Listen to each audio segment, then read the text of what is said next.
Hello children, welcome to असा education. आज हम करेंगे सीबीएसई की छठे क्लास की साइंस की बुक का पहला चैप्टर भोजन यह कहाँ से आता है। इसके हम करेंगे प्रश्नोत्तर। तो आइए देखते हैं कि आपका पहला प्रश्न क्या है। पहला प्रश्न है, क्या सभी जीवों को एक ही किस्म के भोजन की आवश्यकता होती है। तो यहाँ पूछा गया है कि जितने भी जीव होते हैं क्या वो एक ही तरह का भोजन खाते हैं। तो आंसर होगा नहीं, सभी जीवों को एक ही किस्म के भोजन की आवश्यकता नहीं होती है। तो विभिन्न जानवर अपने शरीर की रचना और आंतरिक अंगों के अनुसार विभिन्न प्रकार के भोजन खाते हैं। जैसी उनकी शारीरिक बनावट होती है, आंतरिक अंग होते हैं, उसी के अनुसार वो भोजन करते हैं। तो जीवों द्वारा खाए जाने वाले भोजन के आधार पर उनको 3 मुख्य श्रेणियों में बांटा गया है। तो एक होते हैं वो जो कि शाकाहारी होते हैं, जो केवल पेड़ पौधे ही खाते हैं, पादप खाते हैं। और दूसरे होते हैं मांसाहारी, जो केवल जंतुओं को खाते हैं, उन्हें मांसाहारी कहते हैं, मांस खाते हैं ये। और तीसरे होते हैं सर्वाहारी। तो सर्वाहारी वो होते हैं जो जंतु, पादप तथा दूसरे प्राणी दोनों को ही खाते हैं, जो मांस भी खा लेते हैं और पेड़ पौधे भी खाते हैं, तो उन्हें हम कहते हैं सर्वाहारी। तो शाकाहारी जो जंतु हैं वो कौन से हैं? हिरण है, तोता है, गाय है। और मांसाहारी हैं वो हैं शेर, चीता, चील। और जो सर्वाहारी हैं, जो पादप भी खाते हैं और मांस भी खाते हैं, वो है कुत्ता, कौवा, बिल्ली आदि। इसके अलावा भी बहुत से ऐसे जीव जंतु हैं जो कि शाकाहारी हैं, मांसाहारी हैं, सर्वाहारी हैं। तो आप इसमें कोई भी लिख सकते हैं। फिर आपका अगला प्रश्न है कि 5 पौधों के नाम लिखिए तथा बताइए इनके कौन से भाग का उपयोग खाद्य पदार्थ के रूप में होता है। तो आपको 5 पौधों के नाम लिखने और बताना है कि इन पौधों का हम क्या खाते हैं। जैसे कि आंसर होगा सेब। सेब का हम क्या खाते हैं? फल। सेब क्या है? फल है। आम भी फल है। आलू क्या है? तना है। गाजर जड़। और पालक की हम खाते हैं पत्तियाँ। गेहूँ क्या है? बीज।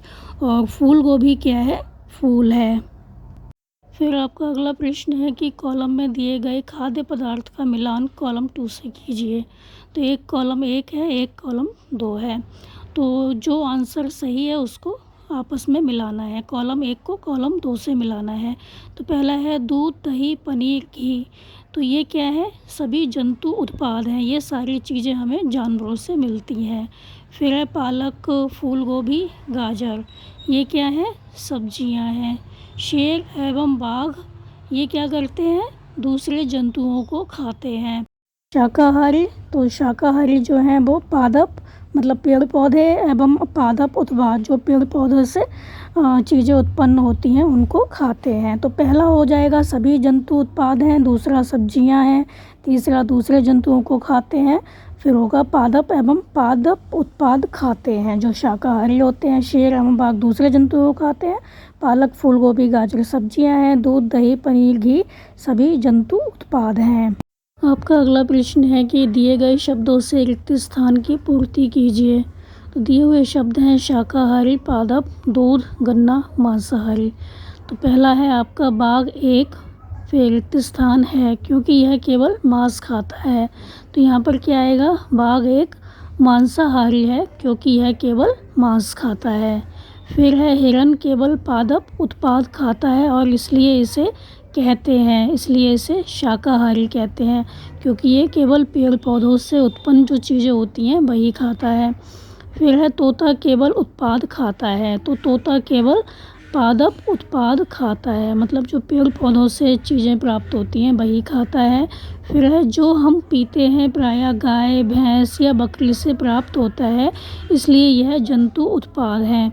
तो जो इसमें दिया हुआ है दूध, तो हम लिखेंगे जो दूध हम पीते हैं प्रायः गाय, भैंस या बकरी से प्राप्त होता है, इसलिए इसे क्या कहते हैं? जंतु उत्पाद कहते हैं, क्योंकि यह जंतु से पैदा होता है। फिर है हमें चीनी से मिलती है। तो हमें चीनी कहाँ से मिलती है? गन्ने से मिलती है, तो हम लिखेंगे गन्ना। तो हमें चीनी गन्ना से मिलती है। तो ये थे आपके इस चैप्टर के क्वेश्चन आंसर बच्चों। आप इनको अच्छे से समझ कर याद कर लीजिए और हमारे चैनल असा एजुकेशन को लाइक कीजिए, सब्सक्राइब कीजिए और शेयर करना बिल्कुल मत भूला करिए। Thank you.